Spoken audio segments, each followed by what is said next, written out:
Good morning, scholars. Happy Tuesday. We are going to talk about frogs today. We are on lesson 7 of our animal classification unit, and by the end of the day, you will turn in Tuesday, October 13th, ELA. So today we will read chapter 8, we'll read chapter 9, and then you'll have a short exit ticket.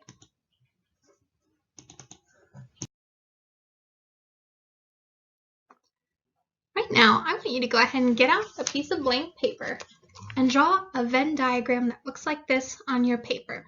So, two circles that intersect, label one tree frogs and the other poison dart frog.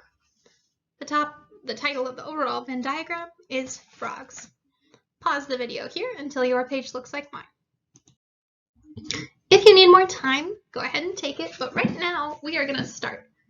So, based on the photos you see, compare and contrast the two types of frogs. So when we're comparing, we're saying how they're similar, and when we're contrasting, we're saying how they're different. Pause the video here, and then I want you to write one thing on each circle and the middle. So one thing about the tree frog on the left, and one thing about the poison dart frog on the right. That's the blue frog. Go ahead. If you need more time, go ahead and keep the video paused. Otherwise, we're going to keep going. So something I notice is that they both have 4 legs. That's how they're similar. A difference is that the poison dart frog on the right is blue, but the tree frog is green. We're going to go ahead and read more about each of these frogs today, so we will fill out this chart even more. Keep it close by. The first word you will need for our chapter 8 today is suction cup. Say it. Suction cup. And that's a round, shallow cup that can stick to a surface. Our next word is nocturnal. Say it. Nocturnal. And that means active during the night. Climate.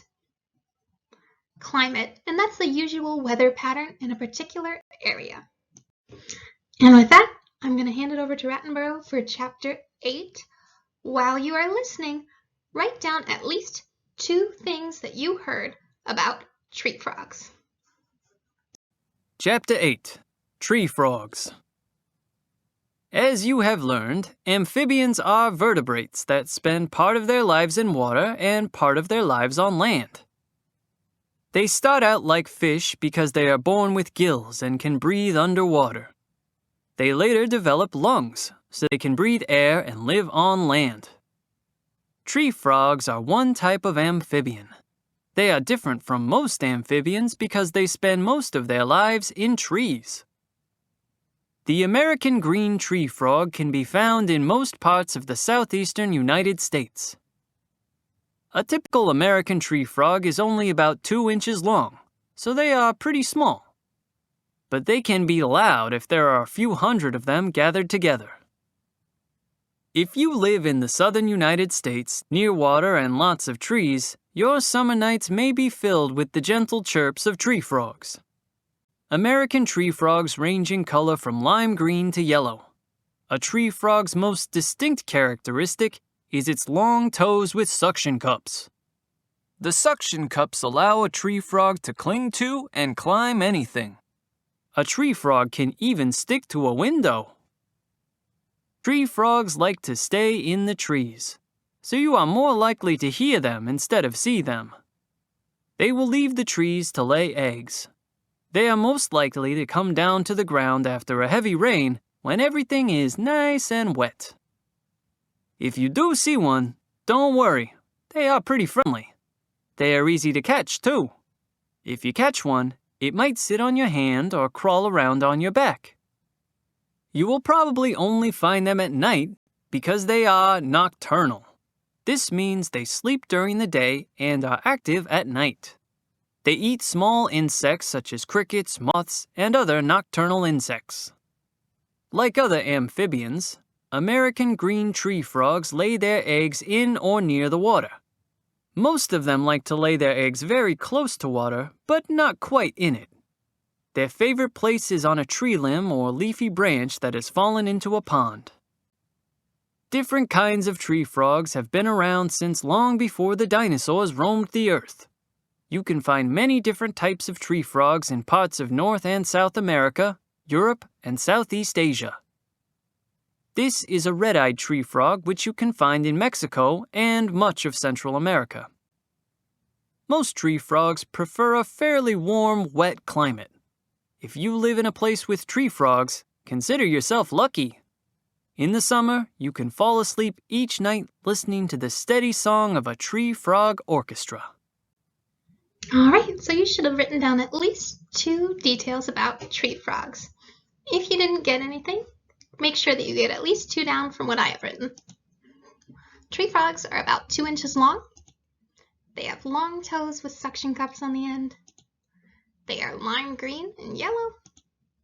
They lay eggs. They're amphibians. They're nocturnal. And they prefer a wet climate. If you need to, you can go back a little bit and pause on that slide to copy down. You don't have to copy down everything. At least have 3 things on each side. Now we're going to move on to poison dart frogs. For this chapter, you'll need to know the word secrete. Secrete. And that means to seep out from the skin. With that, I'm going to give it back to Rattenborough for our next chapter. Chapter 9. The Poison Dart Frog.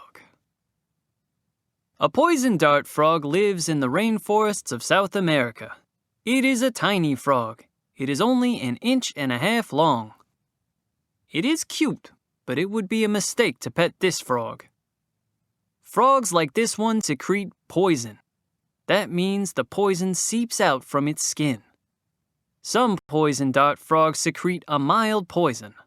Others secrete a poison that is strong enough to kill humans. The poison helps protect the frog. It tells other animals to leave the frog alone. The native people of South America collected poison from this kind of frog. They dipped darts into the poison. Then they used blowguns to fire poisoned darts at their enemies. This is why the frogs are called poison dart frogs. Many poison dart frogs are brightly colored. You might think this would be a dangerous trait. After all, many animals are camouflaged. Their camouflage helps them hide from predators. Why then would an animal be brightly colored? Why would it stand out? Wouldn't that make it easy for predators to spot? Scientists think that is precisely the point. They have noted that many poisonous animals are brightly colored. They think the color serves as a warning sign. It tells other animals, "Watch out, you don't want to eat me, I will poison you." Poison dart frogs are amphibians. That means they live in water and on land. Poison dart frogs lay eggs. The female lays the eggs in a moist spot. Then the male fertilizes the eggs. Eventually, tadpoles hatch out of the fertilized eggs. Some amphibians lay a lot of eggs and leave the young to fend for themselves. Poison dart frogs are not like that. They are dedicated parents. The adult frogs carry their newly hatched tadpoles up into the canopy, or tops, of trees above the rainforest. They carry the baby tadpoles on their backs, one at a time. The parents secrete sticky mucus. This sticky mucus keeps the tadpoles from falling off the parents' backs during the climb up to the canopy. For many species, the mothers do much of the child care. This is not true of poison dart frogs. Mothers and fathers both take care of the young. Moms and dads both carry the tadpoles up into the canopy. The parents deposit the tadpoles in small pools of water that form in plants at the top of the canopy. The tadpoles live in these pools for a while. They breathe underwater using gills. They eat tiny animals that live in the water. If there is not enough food, the mother may lay eggs in the pool. The tadpoles can eat the eggs. Eventually, the tadpoles experience a metamorphosis, or change. They grow legs. They develop lungs. They change into frogs. Once this happens, they are ready to leave the water. The habitat of the poison dart frog is under threat. It is threatened by logging and farming. If trees are cut down, these frogs have nowhere to live. In recent years, lots of trees have been cut down in South America. Some people cut them down to sell the wood. Some cut them down to set up farms. As a result of this tree cutting, some kinds of poison dart frogs are now endangered. So now you should have written down a couple extra things about poison dart frogs. If you didn't, make sure you get down a couple of mine. They're about 1.5 inches long. They secrete poison. They're brightly colored. They lay eggs. They are amphibians. And they care for their young and live in trees. Pause the video here if you need some time to get down a couple points for each type of frog. You do not have to write everything. So now I wonder, how are these two frogs the same? We've listed some points about both of them. How are they the same? They both lay eggs and they're both amphibians. So that's how we could compare the two frogs. What's on the outside circle is how we can contrast them. Now hopefully your notes that you've written down will make your exit ticket very simple. You're going to want to open the Compare and Contrast Frogs Google form.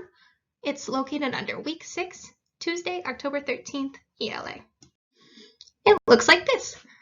You need to answer these questions in complete sentences. Number 1, how are poison dart frogs and tree frogs alike? So how are they the same? And then number 2, how are poison dart frogs and tree frogs different? You may use your chart that you have created to answer these questions. When you're done, don't forget to submit. And you can also go into Week 6 spelling words, linked in this assignment description as well, to practice your words before the test next Monday. There is a practice test again linked in this document this week, so make sure you spend some time going through that, seeing which words you need to practice more. And that's it. Have a great rest of your Tuesday. I will see you tomorrow.